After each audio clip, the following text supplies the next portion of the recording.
الحمدللہ رب العالمین نحمدہ ونصلی علی رسولہ الکریم اما بعد فاعوذ باللہ من الشیطان الرجیم بسم اللہ الرحمن الرحیم وما ارسلناک الا رحمۃ للعالمین آمنت باللہ صدق اللہ العلی العظیم وصدق رسولہ النبی الامین الکریم اما بعد اللہ رب العزت کی دی ہوئی خصوصی توفیق کی بدولت ہم ایک مرتبہ پھر اللہ کا ذکر کرنے کے لیے، اس کی یاد کرنے کے لیے، اس کے دین کی باتیں سیکھنے کے لیے، اس کے دین کی باتیں سکھانے کے لیے اور اللہ رب العزت کی بارگاہ میں سربسجود ہونے کے لیے اس مسجد میں مجتمع ہیں۔ اللہ رب العزت سے دعا گو ہوں کہ ہم تمام کا یہاں آنا، یہاں بیٹھنا، کلام کرنا اور کلام سننا اللہ رب العزت اپنی بارگاہ میں قبول و مقبول فرمائے۔ آج 1442 ہجری 12 ربیع الاول کا وہ عظیم دن ہے جس دن اللہ رب العزت نے حضور علیہ السلام کو تمام عالمین کے لیے رحمت بنا کر بھیجا۔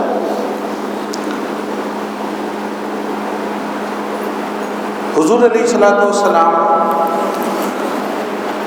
آپ کی آمد مبارکہ نہ صرف عالم دنیا کے لیے، نہ صرف عالم لاہوت کے لیے، نہ صرف عالم جبروت کے لیے، نہ صرف عالم ملکوت کے لیے، بلکہ اللہ رب العزت کی بسائی ہوئی کل کائنات میں موجود 18,000 عالمین کے لیے رحمت بن کر جلوہ افروز ہوئی تھی۔ اسی وجہ سے امام قسطلانی نے اس شب کے بارے میں جس شب میں نبی علیہ السلام اس دنیا میں جلوہ افروز ہوئے، یعنی گزشتہ شب جو گزری ہے 12 ربیع الاول کی رات، امام قسطلانی علیہ رحمہ آپ فرماتے ہیں کہ اس رات کی فضیلت شب قدر کی فضیلت سے بھی زیادہ ہے۔ کس بنیاد پر؟ آپ فرماتے ہیں اس کی بنیاد یہ ہے کہ شب قدر رحمت ہے صرف مسلمانوں کے لیے۔ شب قدر میں مسلمان عبادات کرتے ہیں، مسلمان اللہ کا ذکر کرتے ہیں، مسلمان اللہ کو یاد کرتے ہیں، تو مسلمانوں کے لیے وہ رات 1000 مہینوں سے زیادہ فضیلت والی اور عزت والی رات ہے۔ لیکن یہ رات وہ رات ہے کہ جس کے اندر اللہ رب العزت نے اپنے 18,000 عالمین کے اوپر اپنی رحمت کا نزول فرمایا ہے۔ صرف انسانوں کے لیے نہیں، صرف عالم ناسوت کے لیے نہیں، صرف عالم جبروت یا ملکوت کے لیے نہیں،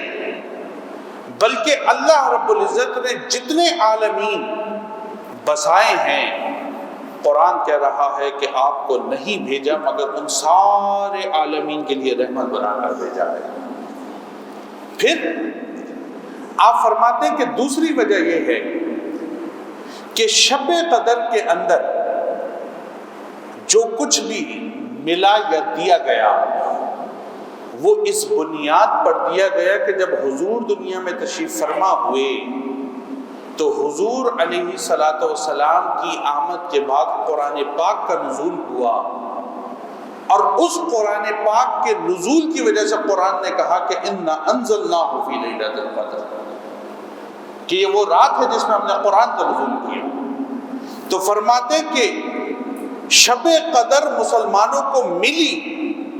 تو اس کا سبب جو تھا وہ حضور کی ذات گرامی تھی. حضور آئے تو شب قدر ملی. اگر حضور علیہ الصلوۃ والسلام جلوہ افروز نہ ہوتے تو مومنین کو شب قدر کی دولت سے نوازا نہ جاتا. تو فرماتے ہیں یہ دوسری وجہ ہے جس بنیاد پر اس شب میلاد کی فضیلت شب قدر سے بڑھ کر ہے. اور پھر آپ فرماتے تیسری وجہ وہ یہ ہے کہ شب قدر کے اندر جو مومنین کو اعزاز دیا جاتا ہے وہ اعزاز یہ ہے کہ اس رات میں ملائکہ کا نزول ہوتا ہے. لیکن شب میلاد کی فضیلت یہ ہے کہ اس میں ملائکہ کا نہیں بلکہ خود حضور علیہ الصلوۃ والسلام کا نزول ہوا. اور آپ علیہ الصلوۃ والسلام عالم دنیا کے اندر تشریف فرما ہوئے.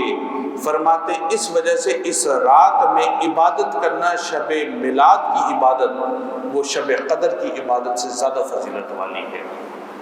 اسی لیے امت مسلمہ کا یہ ہمیشہ سے دستور رہا. یہ بات ہم نے گزشتہ جمعے بھی کی تھی, یہ بات ہم اس جمعے بھی کر رہے ہیں کہ امت مسلمہ کا یہ ہمیشہ سے دستور رہا کہ جب بھی شب میلاد آتی اور اس کے بعد حضور علیہ الصلوۃ والسلام کی ولادت کا دن آتا تو امت مسلمہ کا عمومی مزاج یہ رہا کہ امت مسلمہ نے حضور کی آمد اور ولادت کے موقع پر محفل میلاد کا انعقاد کیا ہے. طریقہ الگ ہو سکتا ہے, انداز جدا ہو سکتا ہے. کوئی صرف درود پاک پڑھ کر محفل میلاد منا رہا ہے, کوئی صرف قرآن پاک کی تلاوت کر کے محفل میلاد منا رہا ہے, کوئی صرف نوافل کی ادائیگی کر کے حضور کی آمد پر اللہ کا شکر ادا کر رہا ہے, کوئی صرف قرآن پاک کی تلاوت کیے جا رہا ہے اور تلاوت کر کے شکر ادا کر رہا ہے, اور کوئی ایسا بھی ہے جو باقاعدہ طور پر نعت خوانی کی محفل سجا رہا ہے اور اس میں بیٹھ کر اللہ کے رسول کی آمد کا شکر کر رہا ہے. لیکن امت مسلمہ کا یہ وتیرہ رہا ہے اور امت مسلمہ کا یہ طریقہ رہا ہے کہ انہوں نے ہمیشہ نبی علیہ الصلوۃ والسلام کی آمد کے اوپر خوشیوں کا اظہار کیا اور ہمیشہ حضور کی آمد کے اوپر اللہ کی بارگاہ میں شکر بجا لائے. اور یہ وہ بات تھی جو اعلیٰ حضرت کا شعر ہے. ہمارے لوگ اس کو ذرا دوسرے معنوں میں پڑھتے ہیں. اعلیٰ حضرت کا مطلب قطعاً کسی کی مخالفت کرنا نہیں تھا, بلکہ اعلیٰ حضرت کے شعر کا مطلب یہی تھا کہ سوائے ابلیس کے جہاں میں سبھی تو خوشیاں منا رہے ہیں, کہ صرف شیطان تھا کہ جس کو حضور علیہ الصلوۃ والسلام کی آمد سے تکلیف ہوئی تھی, ورنہ شیطان کے علاوہ اور شیاطین کے علاوہ کسی انسان کو حضور کی آمد سے اس طرح تکلیف نہ ہوئی. اور پھر مسلمانوں کے اندر تو یہ ہمیشہ طریقہ رہا کہ مسلمانوں نے نبی علیہ الصلوۃ والسلام کی آمد پر شکر اللہ کا ادا کیا, اور اس کی وجہ یہ تھی کہ مسلمانوں کو جو بھی رحمت اللہ کی بارگاہ سے ملی اس کا سبب حضور علیہ الصلوۃ والسلام کی ذات گرامی تھی. اب تاریخ ہمیں یہ بتاتی ہے کہ ایسا نہیں ہے کہ حضور علیہ الصلوۃ والسلام کی آمد مبارکہ کے بعد, یعنی ظاہری آمد مبارکہ کے بعد ان رحمتوں کا نزول ہوا, بلکہ تاریخ دنیا اگر ہم اٹھا کر دیکھتے ہیں اور کتب حدیث کو ہم اٹھا کر دیکھتے ہیں تو ہمارے اوپر یہ بات واضح ہوتی ہے کہ حضور علیہ الصلوۃ والسلام کے دنیا میں ظاہراً جلوہ افروز ہونے سے پہلے بھی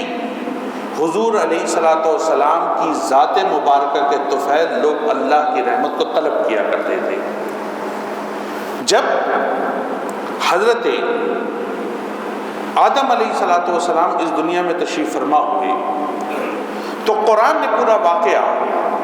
بیان کیا ہے, اور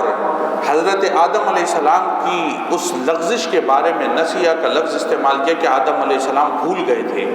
یعنی اللہ کی بارگاہ میں ان کو بھلایا گیا تھا اور انہوں نے اس درخت سے وہ پھل کھایا تھا کہ جس درخت سے پھل کھانا آپ کے لیے ممنوع قرار دیا گیا تھا. فرماتے ہیں اللہ کی جناب سے ایک حکم تھا, ایک نظام تھا. جب آدم علیہ السلام دنیا میں تشریف فرما ہوئے, امام بغوی لکھتے ہیں کہ آدم علیہ الصلوۃ والسلام آپ روتے تھے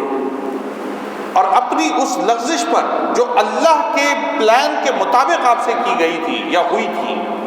آپ اس پر آنسو بہاتے تھے. تو محدثین نے لکھا ہے وہ آنسو اس کثرت سے بہتے تھے کہ حضرت آدم علیہ السلام جس مقام پر بیٹھ کر روتے تھے اس کے اطراف میں سبزہ اگنا شروع ہو گیا تھا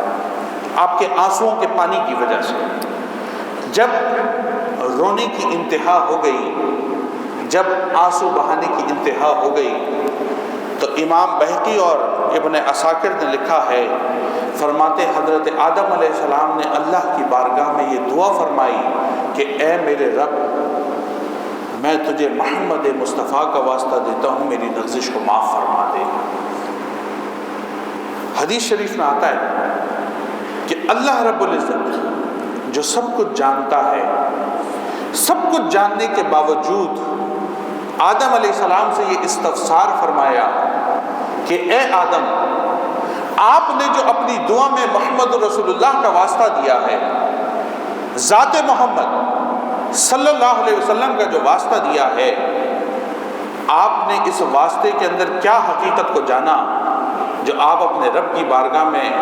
محمد کا نام صلی اللہ علیہ وسلم پیش کر کر واسطہ دے رہے ہیں؟ تو حضرت آدم علیہ السلام کے جو الفاظ ہیں کتب حدیث میں موجود ہیں کہ آپ نے فرمایا اے میرے رب، جب تو نے میرے جسم کے اندر روح کو پھونکا، میرے جسم کے اندر روح آئی، میں نے اپنی آنکھوں کو کھولا تو عرش کے پایوں پر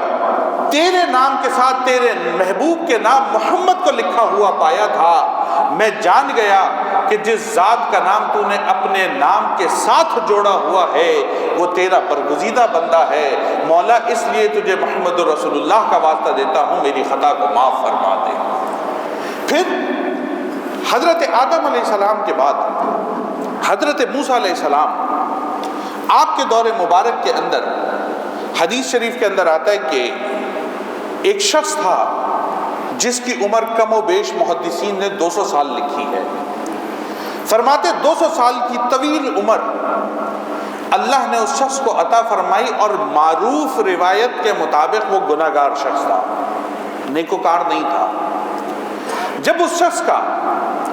انتقال ہوا تو لوگوں نے اس کے جسم، اس کے لاشے کو اٹھا کر کچرا کنڈی میں ڈال دیا۔ لوگوں نے اس کے جسم اور لاش کو اٹھا کر کچرا کنڈی میں ڈال دیا۔ امام سیوطی اس حدیث کو روایت کرتے ہیں اور نقل کرتے ہوئے فرماتے ہیں کہ حضرت موسیٰ علیہ السلام کو اللہ کی جناب سے وحی کی گئی کہ آپ فلاں جگہ چلے جائیں، وہاں میرے ایک نیک برگزیدہ بندے کا انتقال ہوا ہے، اس کی تجہیز و تکفین کا سارا بندوبست آپ کے ذمہ ہے، ان معاملات کو جا کر مکمل فرمائیں۔ حضرت موسیٰ علیہ السلام اس علاقے میں پہنچے، لوگوں سے استفسار کیا، معلوم کیا کہ کسی نیک برگزیدہ بندے کا انتقال ہوا ہے۔ ہر بندہ انکار کرتا کہ نہیں، یہاں کوئی نیک بندہ تو نہیں مرا، کوئی اللہ کا ولی، اللہ کا دوست، اس کا تو انتقال نہیں ہوا۔ موسیٰ علیہ السلام پریشان ہوئے کہ اللہ کی طرف سے حکم ہے کہ ایک نیک بندہ یعنی موسیٰ علیہ السلام کو حکم دیا جا رہا ہے کہ میرا برگزیدہ بندہ ہے، آپ جا کر جنازہ پڑھیں، تجہیز و تکفین کا بندوبست کریں، اور لوگ کہہ رہے ہیں کہ کوئی نیکوکار مرا ہی نہیں ہے۔ آپ نے اللہ کی بارگاہ میں جب عرض کی تو اللہ رب العزت کی جناب سے آپ کو آگاہی فراہم کی گئی کہ فلاں مقام کے اوپر بندہ موجود ہے۔ آپ وہاں چلے گئے، لاشا موجود تھا، لوگوں سے کہا یہ بندے کو تم نے یہاں ڈالا ہے؟ کہا حضرت بڑا گناہ گار بندہ تھا۔ کہا کیا معاملہ ہوا؟ کہا 200 سال کی عمر اس شخص نے پائی اور ہمیں اس کی زندگی کے اندر کوئی خیر کا پہلو نظر نہیں آتا تھا، ہم نے اس کو اسی طرح سے چھوڑ دیا۔ بہرحال موسیٰ علیہ السلام، اللہ کا حکم تھا، آپ نے کچھ لوگوں کی مدد سے اس کی تجہیز و تکفین کا بندوبست کیا، تدفین ہو گئی۔ اللہ کی بارگاہ کے اندر حاضر ہوئے اور دستبستہ عرض کیا، میرے رب، آپ فرماتے ہیں کہ یہ آپ کا برگزیدہ بندہ ہے، اور لوگ یہ بتا رہے ہیں کہ یہ بندہ گناہ گار ہے، میرے رب تیرے معاملے، تیری حکمت تو بہتر جانتا ہے، معاملہ کیا ہوا؟ حدیث شریف کے اندر آتا ہے، امام سیوطی نے پورا واقعہ خصائص الکبریٰ میں نقل کیا۔ آپ فرماتے ہیں کہ اللہ کی جناب سے آپ پر یہ وحی کی گئی کہ اے میرے نبی، بات ویسے ہی ہے جیسے لوگ کہتے ہیں کہ بندہ واقعی گناہ گار تھا،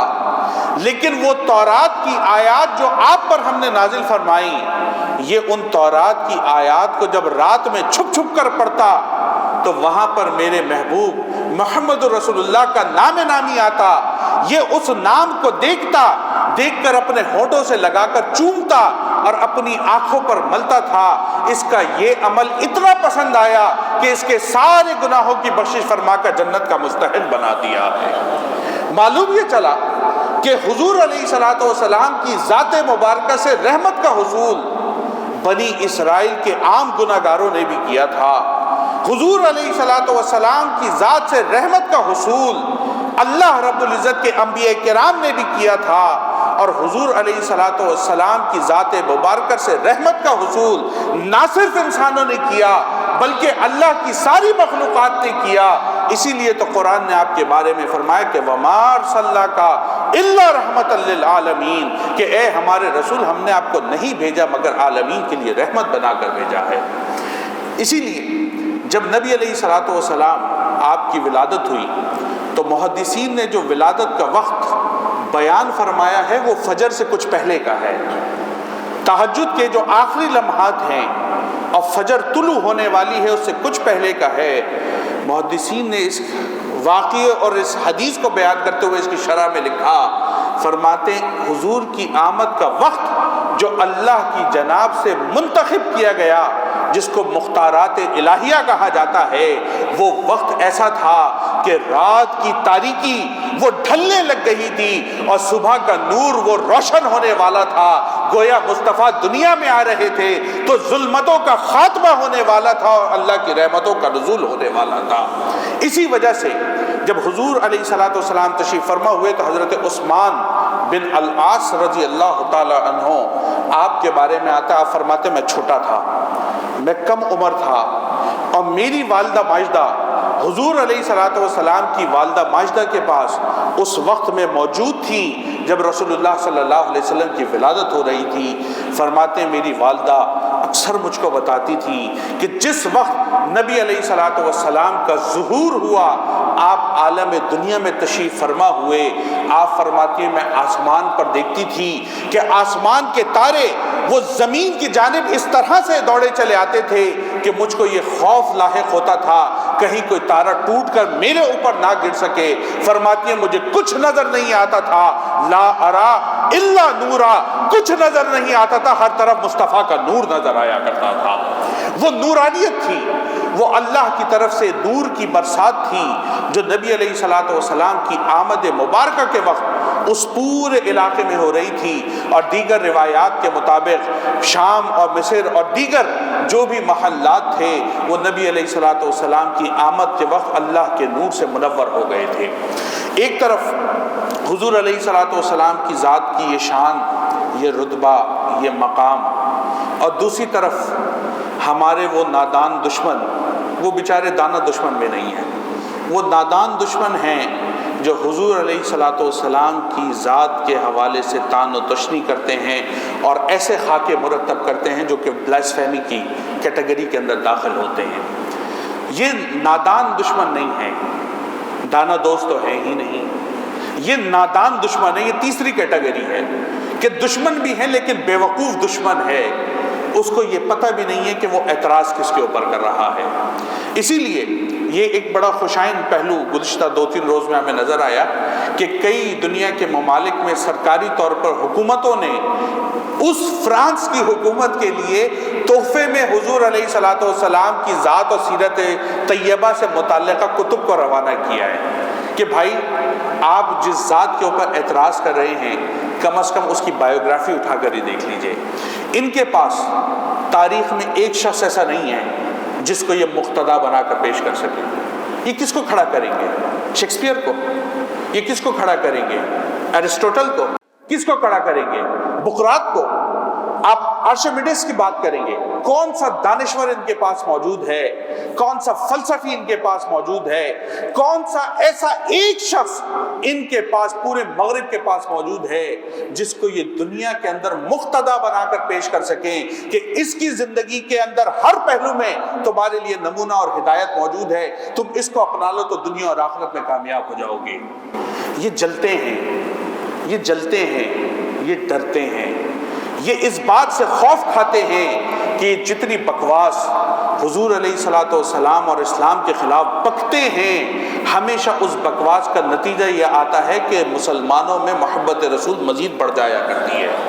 یہ اس بات سے خوف کھاتے ہیں، یہ اس بات سے پریشان ہو جاتے ہیں کہ جتنا زیادہ ہم حضور کی کریکٹر ایسیسینیشن کرنے کی کوشش کرتے ہیں اتنا ہی زیادہ اسلام ان کے ملکوں میں پھیلنا شروع ہو جاتا ہے، کیونکہ جتنا لٹریچر اس وقت اسلام سے متعلقہ دنیا میں اسٹڈی کیا جاتا ہے، دنیا کا کوئی اور مذہب، کوئی اور موضوع ایسا نہیں ہے کہ جس موضوع پر اتنا زیادہ لکھا جائے، جس موضوع پر اتنا زیادہ پڑھا جائے۔ یہ فقط اسلام کا خاصہ ہے کہ جس کا لٹریچر آج بھی اسی طرح سے موجود ہے اور لوگ اس کو پڑھ پڑھ کر دائرہ اسلام کے اندر داخل ہو رہے ہیں۔ انشاءاللہ تبارک و تعالیٰ آئندہ جمعۃ المبارک کو اللہ نے توفیق دی تو ہم بلیسفیمی کے اوپر پورا اپنا موضوع گفتگو آپ کی خدمت میں پیش کریں گے، اور قرآن کے ساتھ بائبل میں جو اس حوالے سے متعلقہ احکامات ہیں وہ بھی آپ کی خدمت میں پیش کریں گے۔ آج کیونکہ حضور کی ولادت کا موضوع تھا، اس وجہ سے اس موضوع پر ہم گفتگو نہیں کر سکے، لیکن وہ احکامات جو قرآن کے ساتھ بائبل کے اندر اس حوالے سے موجود ہے، کیونکہ اس میں عموماً کرسچن ورلڈ کے لوگ، چارلی ہیبڈو اور پورا جو وہ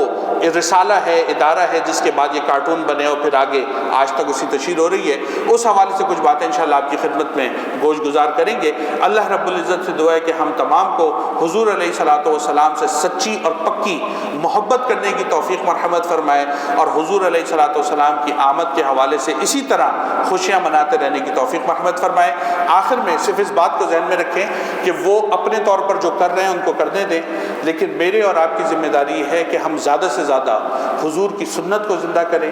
حضور کی سیرت کو زندہ کریں، حضور کے طریقے کو زندہ کریں، اور حضور علیہ الصلوۃ والسلام پر زیادہ سے زیادہ درود و سلام بھیج کر اللہ کی رحمت کو حاصل کرنے کی توفیق حاصل کریں۔ اللہ رب العزت ہم تمام کو یہ تمام معاملات کرنے کی توفیق مرحمت فرمائے۔ وآخر دعوانا ان الحمد للہ رب العالمین۔